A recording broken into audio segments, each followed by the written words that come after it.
Ce matin, lorsque je me suis habillée, je me suis regardée dans le miroir et je me suis dit « Wow, c'est parfait! » Est-ce que vous êtes d'accord? Aujourd'hui, je vais vous parler du perfectionnisme. Est-ce que vous vous reconnaissez? Vous savez, il est prouvé que les gens très perfectionnistes vivent beaucoup plus de stress que la moyenne des gens.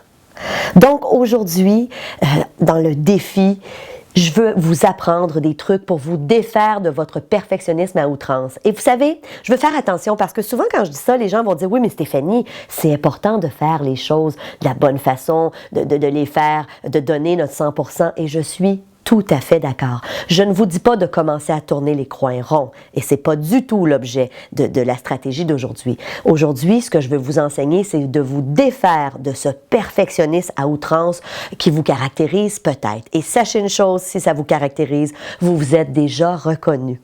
Donc, évidemment, ce qu'il faut savoir, c'est que le perfectionnisme engendre souvent des conséquences qui sont négatives.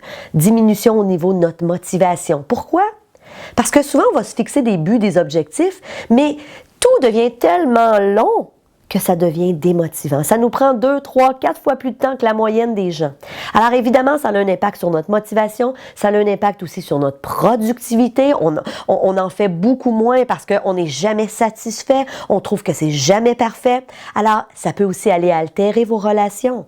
Est-ce que dans le passé, vous avez déjà eu une discussion avec quelqu'un de votre entourage, un de vos proches, à l'effet que ce qu'il avait fait, c'était pas parfait, parfait à vos yeux, à vous? Vous savez, souvent, les perfectionnistes sont des gens qui vont dire « Moi, je suis très exigeant avec moi-même. » Et sachez une chose, quand on est exigeant envers soi-même, malheureusement, très souvent, trop souvent, on l'est énormément aussi avec les gens très proches de nous.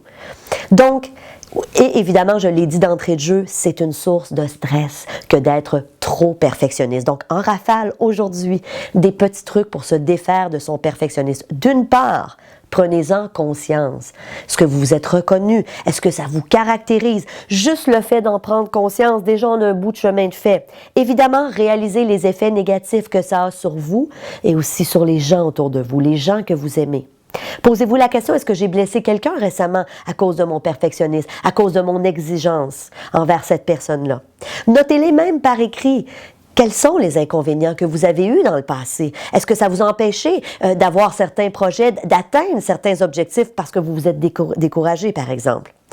Écrivez. Et là, ça, c'est votre devoir d'aujourd'hui. Ça va être simple, mais si vous vous reconnaissez dans la stratégie d'aujourd'hui, je vous invite à écrire sur une feuille « La perfection est relative. C'est une question d'opinion. » Je répète, la perfection est relative.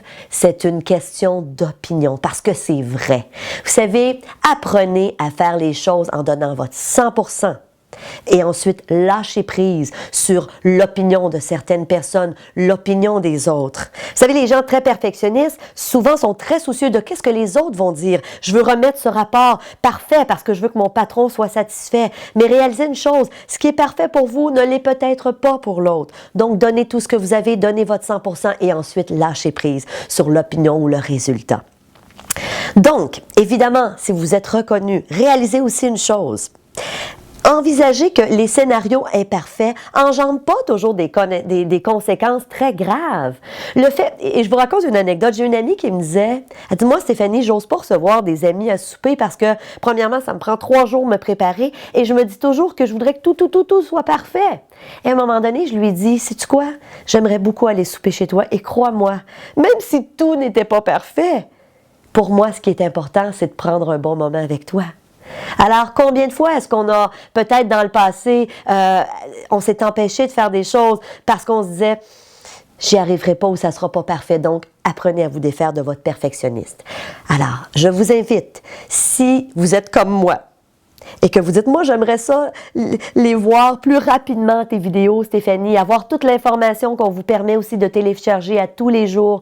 Alors, n'oubliez pas, c'est possible de vous procurer les 22 stratégies d'un coup. Vous pourrez les visionner à votre rythme, toutes dans la même journée si vous voulez, et ensuite faire les exercices à votre rythme. Alors, je vous invite à prendre l'information au bas de la chronique si ça vous intéresse.